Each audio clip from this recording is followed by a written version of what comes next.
The rain never stopped in Black Hollow. Jake's tires splashed through muddy potholes as his truck crawled up the abandoned road.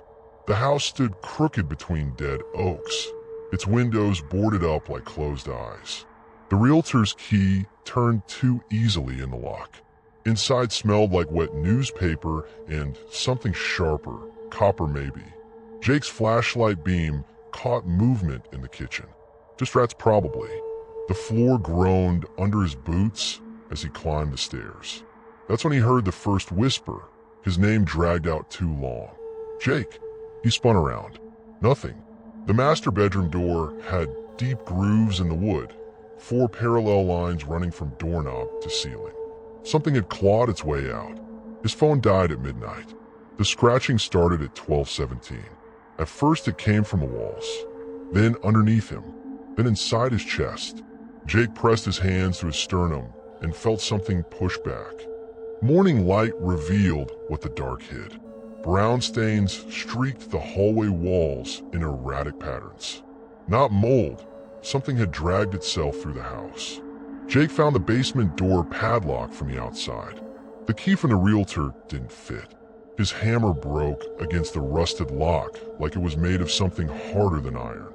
The neighbor's dog started howling at noon. By sunset it was gone.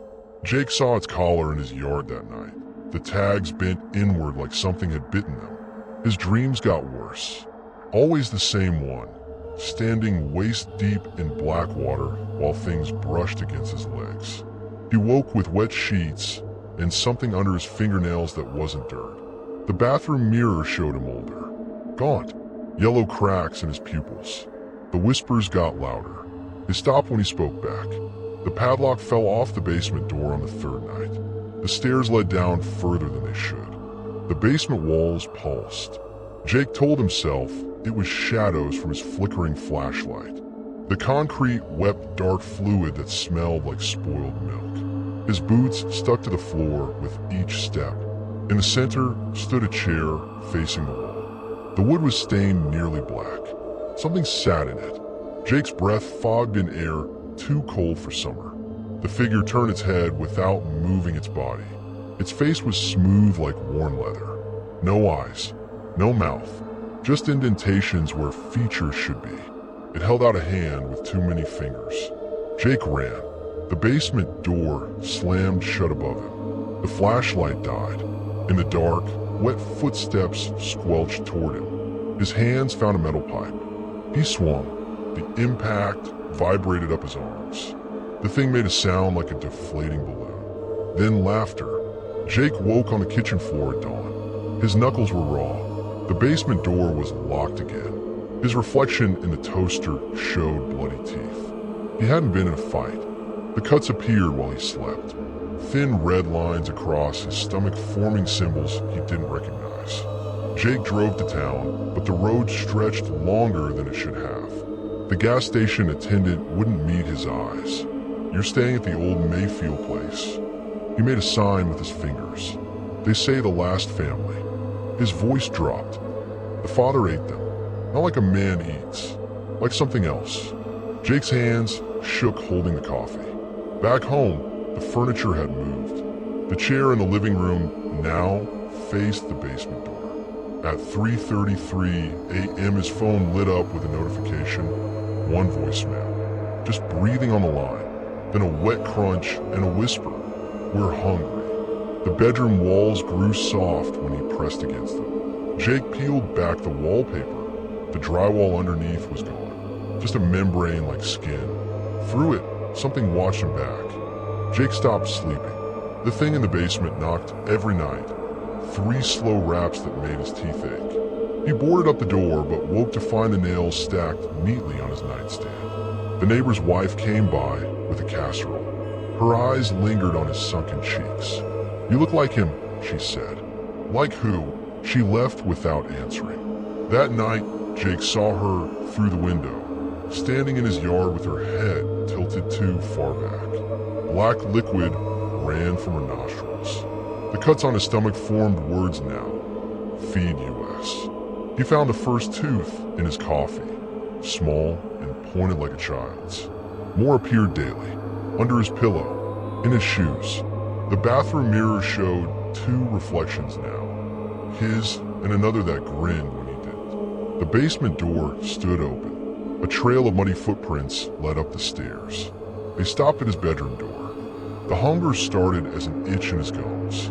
Jake caught himself staring at the mailman's throat, counting the pulse points. Raw meat from the grocery store satisfied him less each day. His reflection moved independently now, licking its lips when Jake ate. The neighbor disappeared. Jake found his dentures in his mailbox. They were still warm. The basement door wouldn't stay closed no matter how many nails he used. At night, something slurped in the corners of his room. His teeth grew sharper, his appetite worse. The local pets went missing first, then a drifter from the gas station. Jake woke with blood under his nails and meat in his teeth. His stomach didn't growl anymore. The cuts on his torso spelled new words, almost ready. The mirror reflection smiled with needle teeth. Soon, it whispered. Jake's skin started splitting at the seams. Something inside him stretched against the flesh. Jake stopped recognizing himself. His jaw unhinged like a snake's. His tongue had grown forked. The hunger consumed everything. He ate until his stomach distended but still starved. The basement door vanished. In its place, smooth wall. His reflection stepped out of mirrors now. It followed him whispering recipes.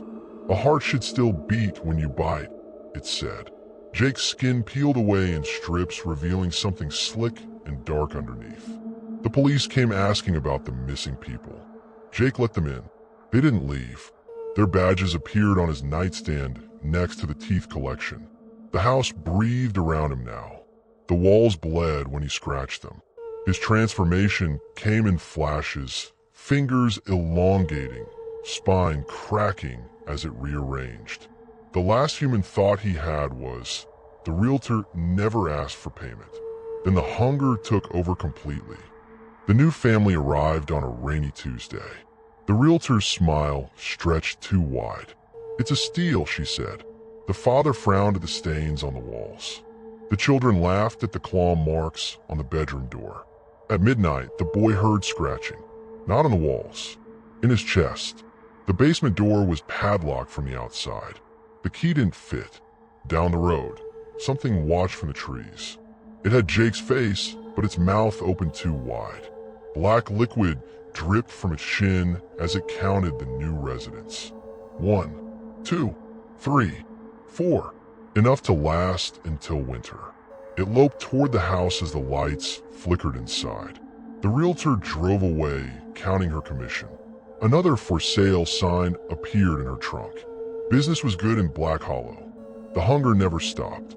The house stood quiet in the morning sun. Fresh paint covered the stains. New locks gleamed on the doors. Inside, the floors shone spotless. Only the basement door remained slightly ajar. A faint smell of copper lingered. The neighborhood children avoided the property after dark. They said if you stood still long enough outside, you'd hear breathing from the foundation. Sometimes the mailman reported seeing faces in the windows. Too many faces for one family. At the gas station, old men whispered about the Mayfield place. How sometimes the lights turned on by themselves. How the last realtor who sold it disappeared. The new family seemed happy. Too happy. Their smiles never reached their eyes. Their teeth looked sharper each week. And at night, if you listened closely, you could hear something scratching. Not on the walls. Not anymore. Inside, something warm and wet. Inside where the new hunger grew.